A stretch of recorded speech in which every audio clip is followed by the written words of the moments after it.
Gente, o meu desafio é porque eu estava tão empolgado com essa palavra, e quando eu comecei a preparar essa palavra hoje à tarde, ela cresceu tanto que se transformou em algo muito especial para mim. E eu estou aqui tendo que dividir um pouco de tudo que eu preparei, de tão especial, com o nosso tempo. E não vai dar para conciliar, então eu vou correr um pouquinho. Mas eu queria dizer que o nosso tema hoje é uma mulher em Paris. O que não pode faltar? O quê? Garuva? Glamour. Olha aí, não pode faltar glamour. Hein? Qual seria a sua reação se alguém chegasse e dissesse assim, hã? Já foram em Paris as duas? Então eu vou chamar vocês para dar um depoimento daqui a pouco. Mas alguém mais já esteve em Paris aqui? Só para... Ah, que lindo! Mais alguém? Olha aí, que maravilha! Muito joia, muito bom. Então venham cá, quem já foi em Paris, sobe aqui comigo agora, rapidinho. Venha cá, rapidinho. E pense qual foi a melhor coisa que você viveu ou viu em Paris. Tá joia? Qual a melhor coisa que você viveu ou viu em Paris? Tá bom? Então, é bem sucinto, assim, bem objetivamente, né? Você vai dizer quando foi que você foi e o que foi que você mais gostou, qual foi o impacto. Olha, eu quero dizer um negócio, a gente que viaja um pouco, a gente vê um bocado de imagem de lugares, mas quando a gente chega lá, a sensação é muito diferente. Então, uma coisa é você ver a Torre Eiffel ali na foto, aqui na sua mesa. Outra coisa é você chegar diante da original Torre Eiffel. Hein? Quando foi que você foi? 2010. Foi justamente a Torre Eiffel. Quando a gente estava andando pelo meio de Paris, a gente não ficou num lugar muito badalado, né? Então era mais longe e não dava para ver a torre. Quando a gente virou num lugar, daí a gente viu a torre longe e foi assim... Nossa! Foi muito especial, foi muito especial. Muito especial, maravilha. Você foi quando? 93. Como é que foi para você? A Torre Eiffel e principalmente subir na Torre Eiffel. Você subiu até lá? Subi. Tem restaurante lá em cima? Tem. A vista de lá é algo espetacular. Que maravilha. Joia. E você, foi quando? Eu acredito que 2005. Eu estava recém-casada, né? Poucos anos de casada, então fui só eu e meu esposo. E quando nós descemos da Torre Eiffel, passamos o dia, subimos, vimos o anoitecer da Torre Eiffel, e no retorno nós fizemos o jantar no Bateau Mouche. Então imagina, recém-casado, com jantar,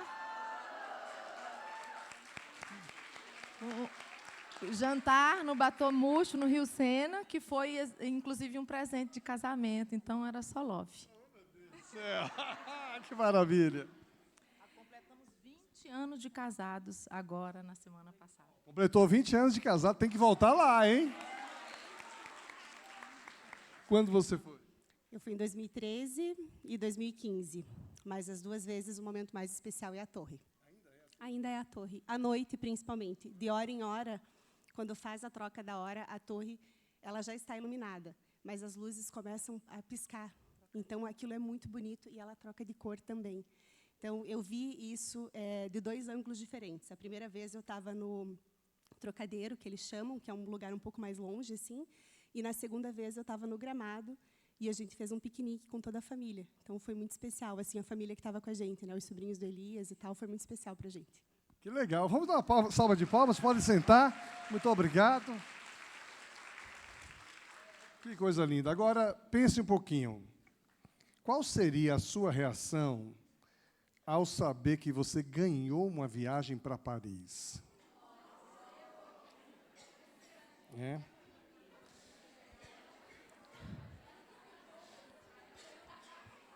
Pense agora em duas coisas que não poderiam faltar.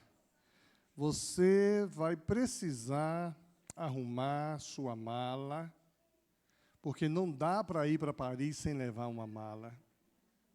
o que é duas coisas que não podem faltar na sua bagagem. Compartilhe com a pessoa do lado aí, quais são as duas coisas que não pode faltar na sua bagagem.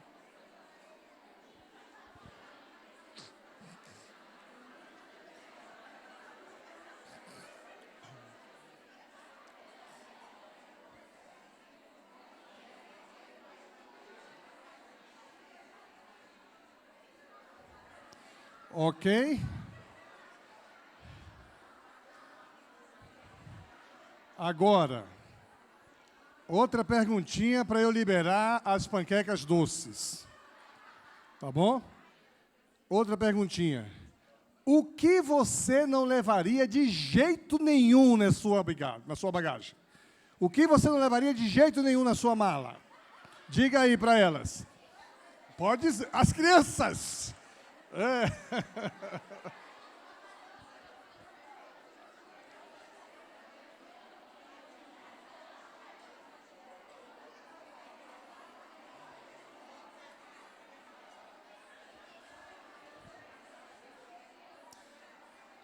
Pessoal, o comando agora é o seguinte. Vocês vão se levantando devagarinho e vão se servindo na pizza não, no crepe doce. E depois que vocês terminarem, vocês já poderão trazer os pratos aqui, que nós temos uma equipe de homens ali, prontos para lavar prato, com muita alegria. E se você diz que não levaria um homem, é bom repensar. A gente vai fazendo filas devagarinho, vocês podem ficar ali, e não deixa a fila de 5 lugares. E vai continuando prestando atenção, tá bom? 5 pessoas na fila, vai pedindo o seu doce lá e a gente vai monitorando aqui. Eu queria dizer o seguinte, olha, há uma necessidade de encontrarmos esperança e propósito em meio a situações difíceis. Nós estamos vivendo uma situação belíssima, uma noite em Paris, a beleza de Paris, mas existe uma necessidade, porque nem tudo é alegria e nem tudo é beleza. A vida não é feita só de momentos bons. É preciso que a gente encontre esperança e propósito em meio à incerteza. Uma noite em Paris é uma metáfora sobre enfrentar situações desconhecidas e desafiadoras na vida. A minha perspectiva é que esta metáfora de uma noite em Paris possa trazer um pouco de alegria, suavidade, diante das dificuldades desafiadoras que a gente enfrenta no dia a dia da vida. A cidade de Paris simboliza beleza, cultura e, ao mesmo tempo, os desafios e incertezas que muitos enfrentam. Eu queria pensar um pouco sobre um texto bíblico muito importante, que quase sempre, quando a gente pensa em falar para a mulher em contexto de igreja, a gente pensa no texto de Provérbios, capítulo 31, versículos de 10 a 31, mas eu criei uma versão. A Bíblia tem revista e atualizada, nova versão internacional da Bíblia, né? Aqui eu vou ler na minha versão HP, e o Quias Paim, tá? Para tentar contextualizar, porque esse texto da mulher virtuosa é um texto muito interessante. Esse texto apresenta aqui algumas virtudes, algumas ações inspiradoras. Aqui nós temos algumas características da mulher virtuosa que podem inspirar aquelas que se encontram em situações de incerteza. Uma mulher em Paris, ainda que esteja em meio a toda aquela beleza da Torre Eiffel, mas se ela não tem certeza de como está o seu mundo interior, como ela está emocionalmente, ninguém quer ir para Paris estando depressiva, deprimida. A gente não quer ir para Paris sem a certeza de que o nosso casamento está firme. A gente não quer ir para Paris se o nosso filho está passando por um momento difícil, se a nossa mãe, nosso pai, se nossos pais estão se separando. Mas aqui, nesse texto, há uma necessidade de a gente compreender algumas coisas que podem fazer diferença na sua vida. Então, há aqui uma adaptação moderna, não digam que isso é a tradução da Bíblia, porque não é. É só uma versão do nosso tempo. Porque na Bíblia também diz, ai de quem trocar, né? Acrescentar um tio ou tirar.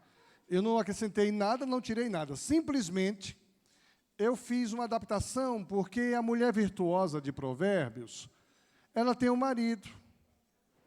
A mulher virtuosa de Provérbios tem um filho. A mulher virtuosa de Provérbios vivia num contexto matriarcal. A mulher virtuosa de Provérbios, ela era que era dona da propriedade, não era o marido. Mas como falar no século XXI, em um contexto em que nós temos mulheres que não são casadas, que não têm filhos? Por isso eu fiz uma leve alteração. Então, acompanhe a leitura. Uma mulher virtuosa, e aqui eu coloco uma mulher como sendo resiliente. Uma mulher resiliente e dedicada é mais valiosa do que joias preciosas. Seu valor é inestimável. Seu coração confia em si mesma e em suas habilidades. Não se desvia diante dos desafios.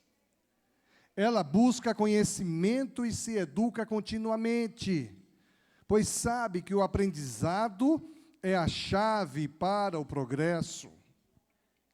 Ela gerencia o seu tempo com sabedoria, equilibrando responsabilidades familiares, profissionais e pessoais. Como empreendedora, ela investe nos seus e em si mesma e em sua carreira, criando oportunidades e superando obstáculos. Ela é como um navio mercante buscando novas maneiras de resolver os desafios e prestando atenção às oportunidades. Ela é econômica em suas decisões financeiras, planejando e investindo com sabedoria para o futuro. Sua determinação é a sua força e ela enfrenta os desafios com coragem e com confiança. Ela cuida de sua saúde física, mental e espiritual, reconhecendo o seu bem-estar e dos seus. É fundamental para corresponder ao propósito de Deus para a sua vida. Ela estende sua mão para ajudar os necessitados, contribuindo para o bem-estar de todos.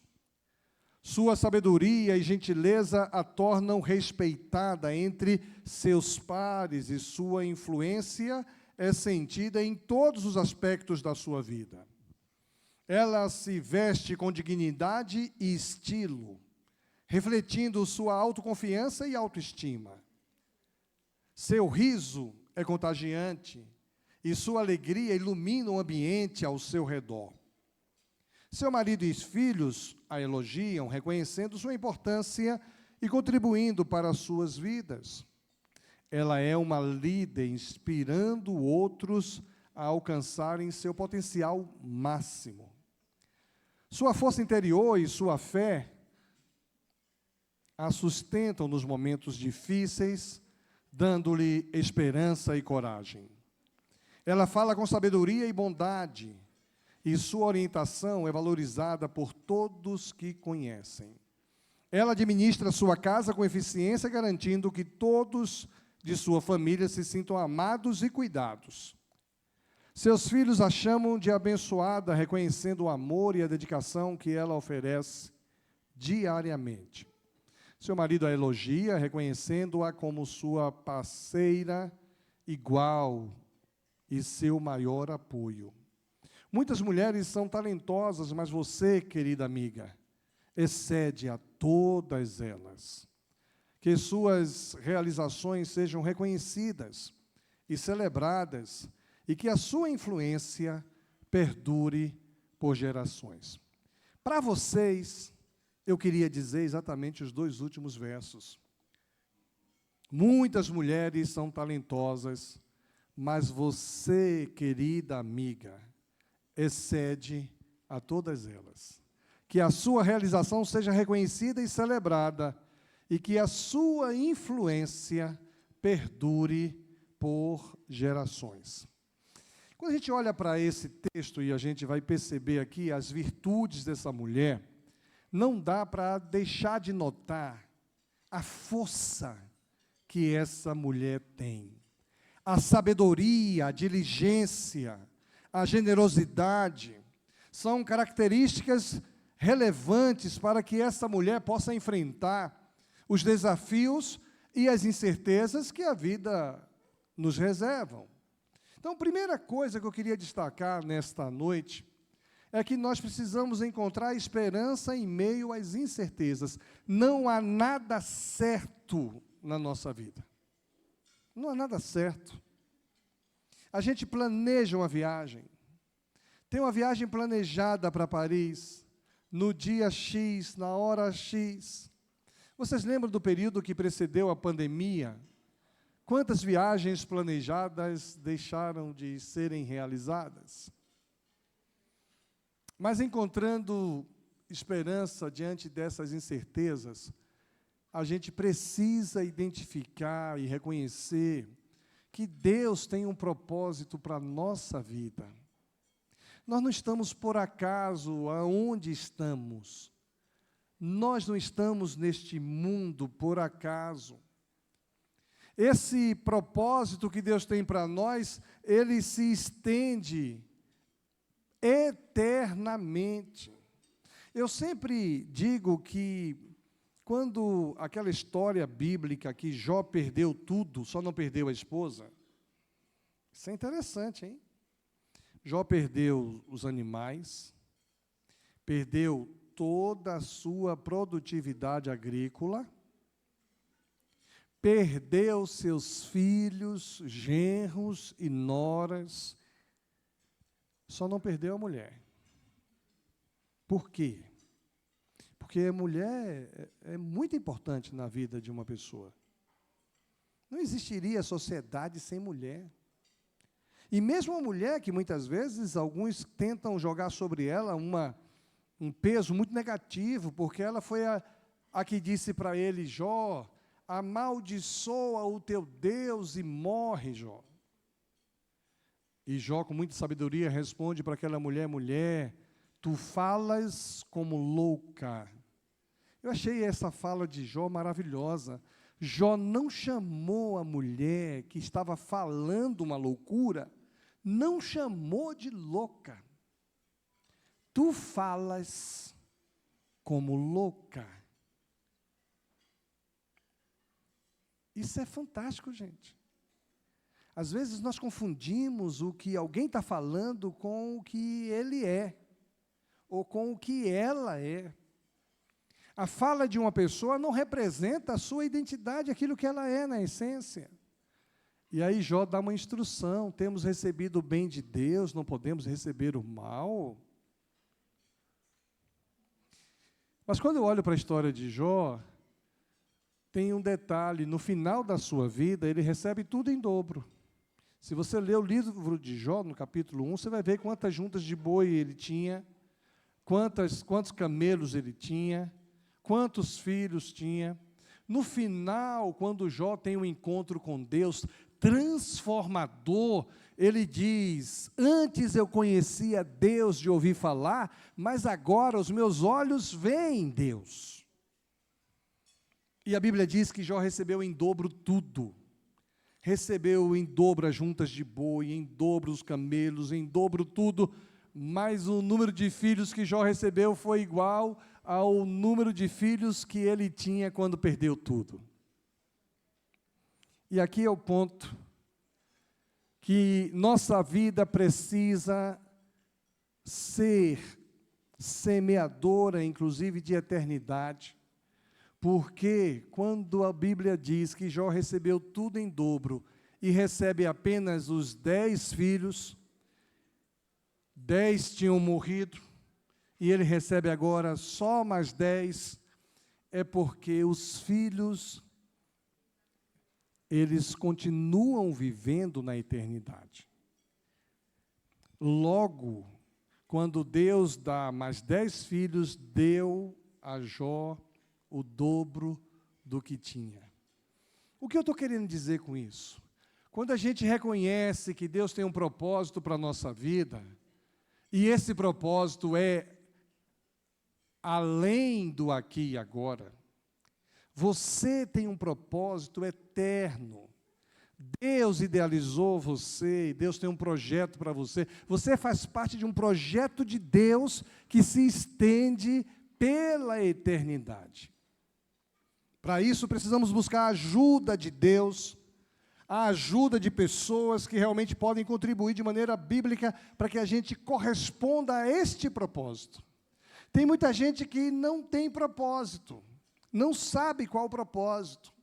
Uma vez eu conversava com uma mulher que pensava que ela era um acidente, porque ela era filha de um estupro. E isso ficou muito claro desde sempre. E ela achava que ela era um acidente, que ela não tinha valor, que ela não tinha importância. Um pai que ela não sabia quem era, abusou da mãe. E ela nasceu, até hoje ela não sabe quem é o pai. Mas quando ela, buscando sua relação com Deus, descobriu que Deus tinha para ela um propósito que se estendia para a eternidade, aquela mulher experimentou o abraço de Deus, o amor de Deus, de tal maneira que ela começou a se amar, amar a si mesma, amar as pessoas com quem ela convive, e ela pôde perceber que o projeto de Deus vai além do que ela vive aqui e agora. Talvez você não viva as 1000 maravilhas, talvez você precise ir a Paris para poder desfrutar de um tempo de glamour, um tempo mágico. Mas eu quero dizer que, seja qual for as circunstâncias e incertezas da sua vida, se você buscar a Deus de todo o seu coração, você vai perceber que você tem um projeto, Deus tem um projeto onde você está incluída e Deus conta com você. Segundo destaque que quero fazer é a importância da fé e da confiança em Deus. Gente, não dá para viver bem nesse mundo sem crer em Deus. Quem não crê em Deus sofre muito. Quem não crê em Deus passa por apuros terríveis. Mesmo quando enfrentamos situações desconhecidas e desafiadoras, como uma mulher em Paris, a gente vai sofrer demais se não crer em Deus. Eu pude ouvir uma vez de uma pessoa que já creu em Deus, em algum momento da sua história, e por algumas decepções familiares deixou de crer em Deus. E no dia que perdeu pessoas que ela muito amava, ela disse assim: é tão ruim não poder acreditar no que vocês acreditam. A gente sofre demais. É importante a fé e confiança em Deus. Quando a gente olha para a Bíblia, por exemplo, mulheres na Bíblia exercitaram sua fé em tempos de incerteza. E dentre as mulheres da Bíblia, nós temos Maria, mãe de Jesus. Demonstrou uma fé incrível ao aceitar ser mãe do Messias. Mesmo enfrentando dúvidas e incertezas, o que seria dessa mulher, de uma hora para outra, está grávida. Mas ela viveu isso. Ruth mostrou grande fé ao seguir sua sogra Noemi para uma terra estrangeira, confiando em Deus, confiando que Deus iria prover. Esther, mesmo diante de situações de perigo e incertezas, ela demonstrou coragem e fé ao interceder pelo seu povo diante do rei, uma mulher que marcou seu tempo, sua história. Nós estamos estudando na Escola Bíblica Dominical os juízes, gente. A história de Débora é maravilhosa, essa história. Uma juíza, uma governante de uma nação, uma profetisa que confiou em Deus para liderar a nação de Israel em tempos difíceis, em tempos de incerteza e de conflito. Ana, mãe de Samuel, ela demonstrou fé persistente ao orar fervorosamente por um filho, mesmo enfrentando a infertilidade e a incerteza, e ela buscou ao Senhor. Essas mulheres da Bíblia nos mostram como exercitar a fé em tempos difíceis e incertos. É importante para nós que a gente olhe para dentro de nós e perceba como é que está a nossa vida. Está tudo certinho na sua vida? Está tudo dentro do planejado? Você está feliz com a situação que você está vivendo? O que você idealizou para o século XXI está batendo? Ou tem alguma coisa que está fora daquilo que você planejou? O desafio é que você possa, de fato, olhar e colocar em ordem sua vida. Nós estamos vivendo aqui uma campanha sobre arrumar as malas, aliviar a bagagem. Então, quando a gente fala em ir para Paris, o que você levaria, o que você deixaria, a gente está pensando que Paris é o lugar da felicidade, da realização, da satisfação. O que você pode levar para lá que vai te ajudar? O que é que você precisa deixar de levar? O que você precisa deixar para trás? O que você precisa alcançar? O que você almeja colocar em ordem para viver? Eu tinha preparado aqui um papel com caneta, mas não vai dar tempo de fazer. Mas eu gostaria de desafiar vocês, se você puder fazer isso em casa, acho que a gente vai mandar esse texto para você em casa, mas você fazer em casa um exercício. Por exemplo, nós estamos no início de um ano, esse é o primeiro encontro de mulheres do ano, 2024. Então eu queria desafiar você a fazer um planejamento para o ano, refletindo sobre o que você precisa deixar para trás. Tem muita gente que se apega a coisas do passado e carrega esse saco pesado nas costas. E é tão difícil de viver o presente, é tão difícil de sonhar o futuro, porque você vem carregando coisas que você precisa deixar para trás, deixar lá no passado. O ano passado passou, você precisa se libertar de algumas coisas. Então, a ideia era que você pudesse escrever e dizer assim, ó, eu preciso deixar para trás isso. Botar a data de hoje, porque se eu estiver vivo no final do encontro de mulheres deste ano, eu quero retomar esse negócio e você trazer esse papel. O que você precisa deixar para trás em 2024?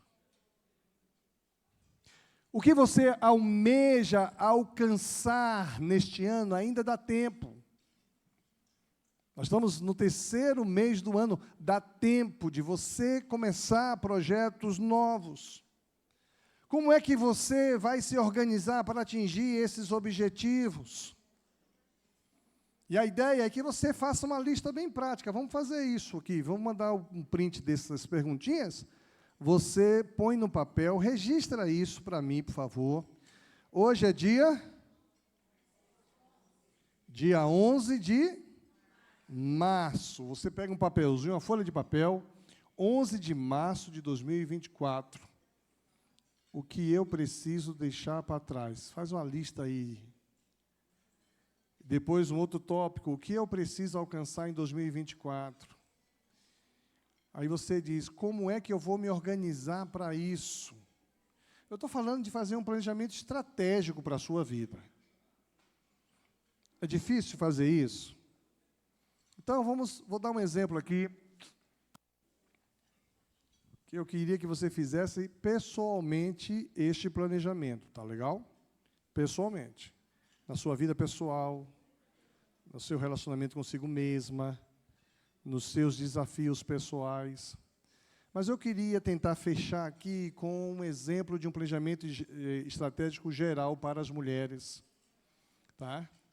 Então, por exemplo, um planejamento anual para uma mulher cristã precisa deixar para trás a insegurança e a dúvida. Deixe para trás qualquer insegurança e dúvida sobre si mesma, sobre seu propósito. Confie na promessa de Deus de que Ele tem um propósito eterno para você. Deixe para trás o medo de fracassar. Tem gente que não realiza porque tem medo de fracasso. Não realiza porque tem medo de não dar conta. Deixe para trás o medo do fracasso. Lembre-se de que Deus está com você. Você não está só, Deus está do seu lado, fortalecendo você em todas as circunstâncias. Deixe para trás ressentimento e amargura. Quantas mulheres deixam de exalar a sua beleza e o seu fragor porque estão amarguradas, ressentidas? Conheço mulheres que viveram a vida inteira, criaram vários filhos e ainda estão ressentidas com coisas e amarguradas com coisas do seu passado.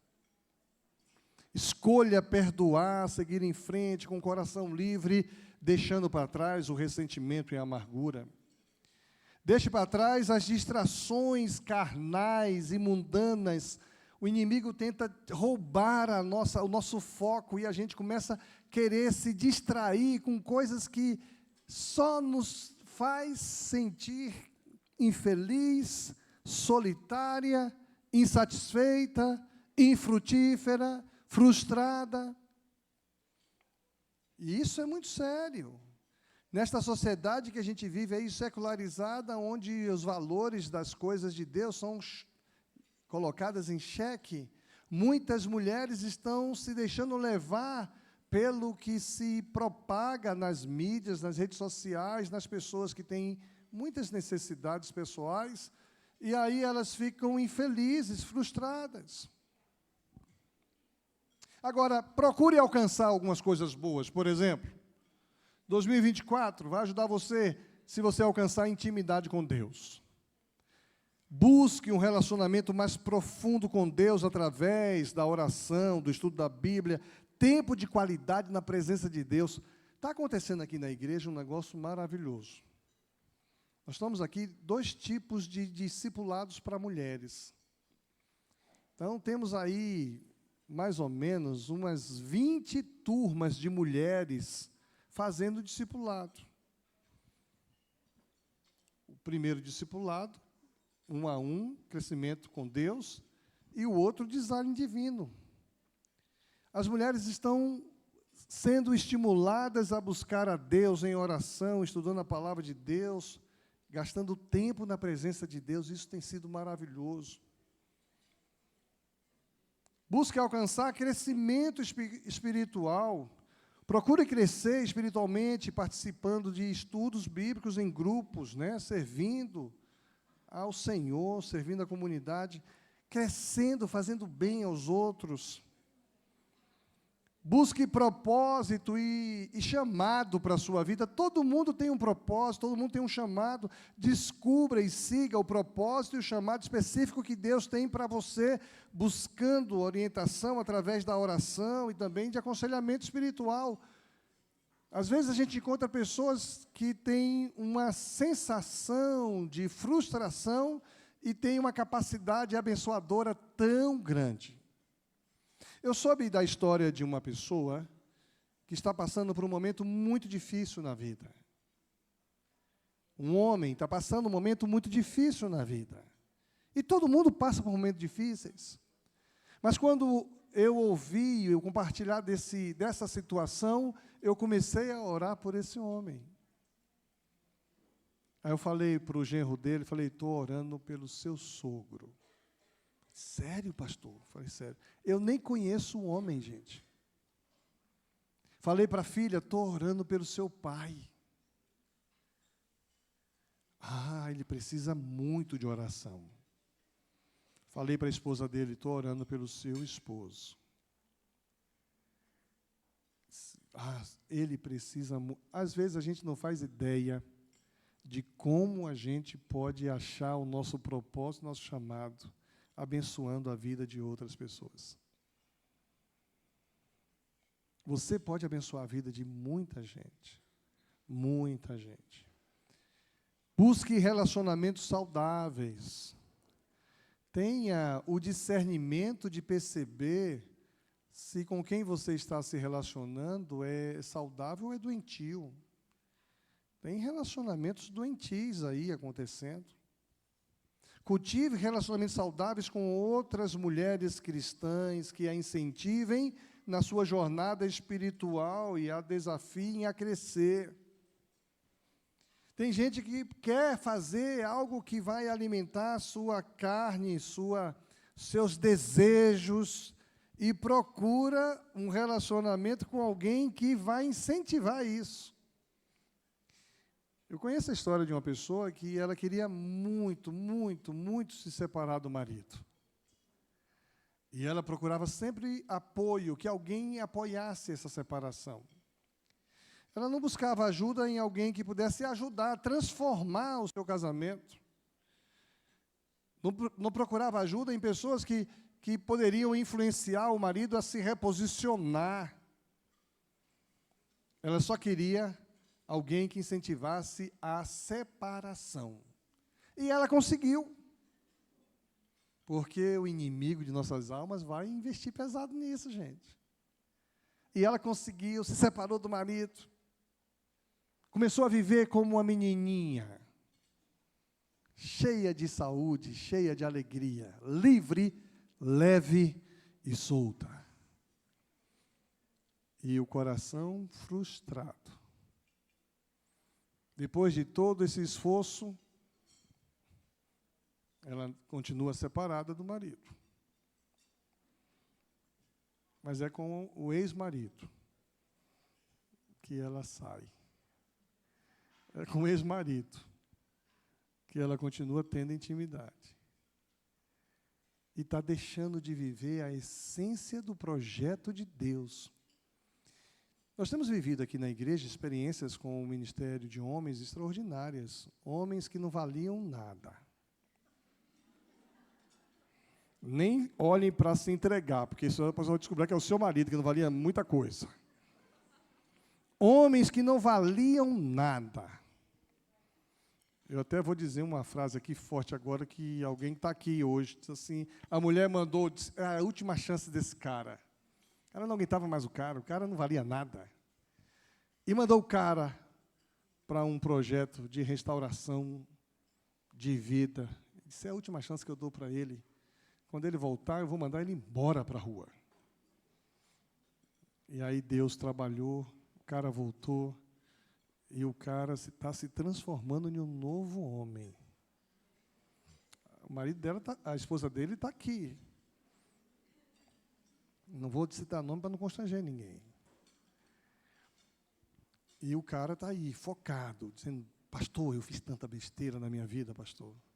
Como eu errei com essa mulher, com a minha filha. Pastor, com minhas filhas, eu preciso corrigir o que eu fiz. E ele está focado. Está focado. E parece que está dando certo. Às vezes, nossos relacionamentos nos levam para mais longe ainda de cumprir o projeto de Deus para nós. A menina disse, eu fui para Paris, eu estava em lua de mel, mas o que eu mais gostei não foi saber se ela foi para lá em lua de mel, não, foi saber que 20 anos depois ela continua firme e forte, com aquele argentino, abençoado. Até estou pensando em dar uma oferta para você juntar para ir para Paris. Pode contar com R$5. Oh, isso é semear. A gente semeia 5. A Bíblia diz que quem semeia vento, colhe. Então,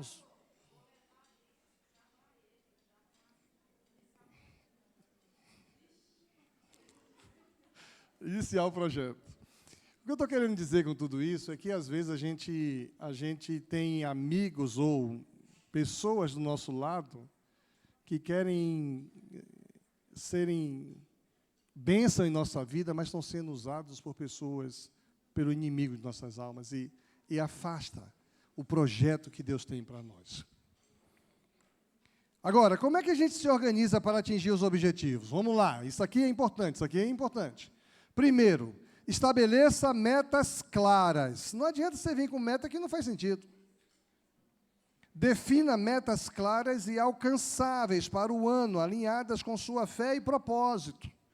Eu me lembro que no ano de 2021, eu fiz aqui na virada de ano uma meta bem clara. Quero perder 10 quilos em 2022.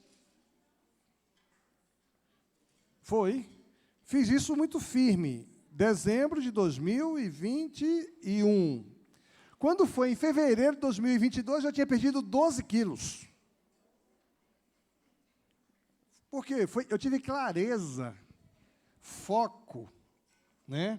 Defina metas claras e alcançáveis para este ano, alinhadas com sua fé e propósito. Crie um plano de ação. Desenvolva um plano de ação detalhado para alcançar suas metas, dividindo-as em passos menores, estabelecendo prazos realistas. Então, por exemplo, se eu quero perder peso, eu vou cortar todo o carboidrato, vou cortar isso, vou cortar aquilo. Priorize o tempo com Deus. Gente, não tem projeto estratégico nenhum que vá funcionar se nós não investirmos nosso tempo com Deus, porque a gente precisa da ajuda e do poder de Deus em nossa vida. Reserve tempo regularmente para a oração, para estudo bíblico, para a reflexão espiritual em sua agenda. Estabeleça isso. Gerencie seu tempo com sabedoria, priorizando o que de fato é prioritário. Busque ajuda e apoio. Às vezes a gente faz um plano legal e a gente pensa que a gente vai conseguir sozinho, a gente precisa de ajuda. E faça avaliações constantes e ajustes constantes, periódicos, e você vai perceber que você não precisa ir para Paris para se sentir uma mulher feliz, realizada, alegre, de bem com a vida. Você pode viver o que Deus tem para você, aí onde você está, no contexto em que você está. O que você precisa é fazer diferente algumas coisas que você vem fazendo do mesmo jeito o tempo todo. Mulher virtuosa, quem achará? Eu diria que aqui na igreja nós temos muitas mulheres virtuosas. Temos algumas que estão no caminho da virtualidade. Temos outras que estão precisando de ajuda, e você, mulher, pode ser o instrumento de Deus.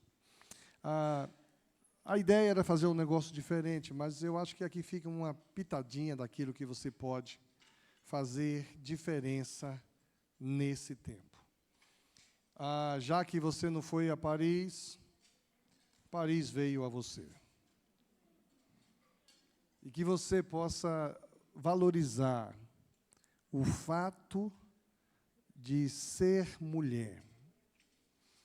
A coisa mais importante para uma mulher,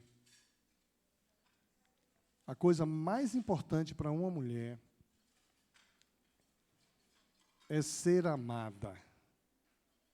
Eu me lembro, eu sou da década de 60.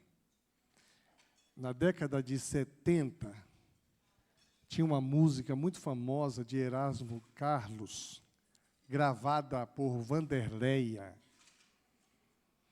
E a Vanderleia gravou essa música dizendo o seguinte: sou uma mulher, preciso ser amada.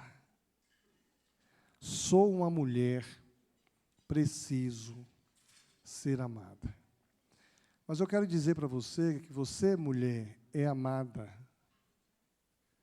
Você é amada por Deus. E esse encontro de hoje é apenas uma demonstração do amor que Deus tem por você. Por isso, feliz Dia das Mulheres. Que Deus abençoe sua vida, seus sonhos, seus projetos. Que Deus abençoe grandemente seu existir. Amém? Vamos orar? Pai querido, muito obrigado porque o Senhor tem sido tão bondoso para conosco.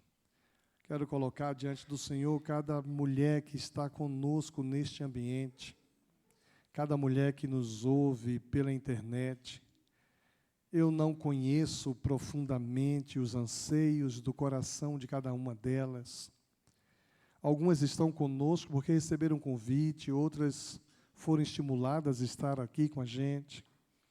Mas eu quero te pedir, em nome de Jesus, que teu Espírito Santo comunique a mente e o coração de cada uma delas, o quanto elas são especiais para o Senhor e qual o projeto que o Senhor tem para a vida delas, a fim de que elas possam, ó Deus, se dinamizar através das pessoas com quem elas se relacionam, ó Deus.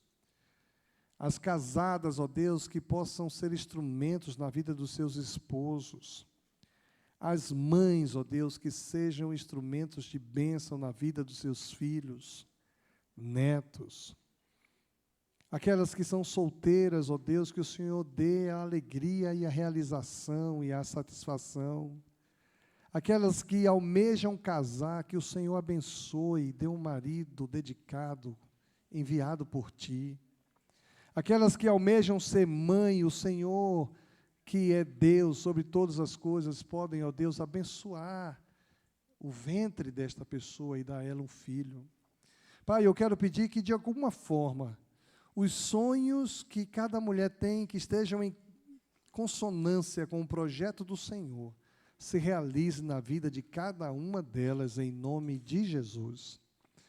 Talvez, ó Deus, aqui existam mulheres que não entenderam direito nada disso, até mesmo porque as suas vidas podem hoje estar em um momento de incerteza. Mas eu quero pedir, em nome de Jesus, que o Senhor entre com providência, abençoando o viver de cada uma delas. Quero pedir que o Senhor abençoe, ó Deus, o ministério de mulheres da Tua igreja. Muito obrigado, ó Deus, por todos que trabalham neste ministério, cada pessoa envolvida. Obrigado, ó Deus, por essa noite tão gostosa. Abençoe o projeto que nós temos para esse ano. Que o Senhor vá diante de nós, preparando cada evento, cada realização, os discipulados, para a fim de que cada mulher possa ter a alegria de corresponder ao propósito que o Senhor tem para cada uma delas. Eu te peço isso em nome de Jesus. Amém.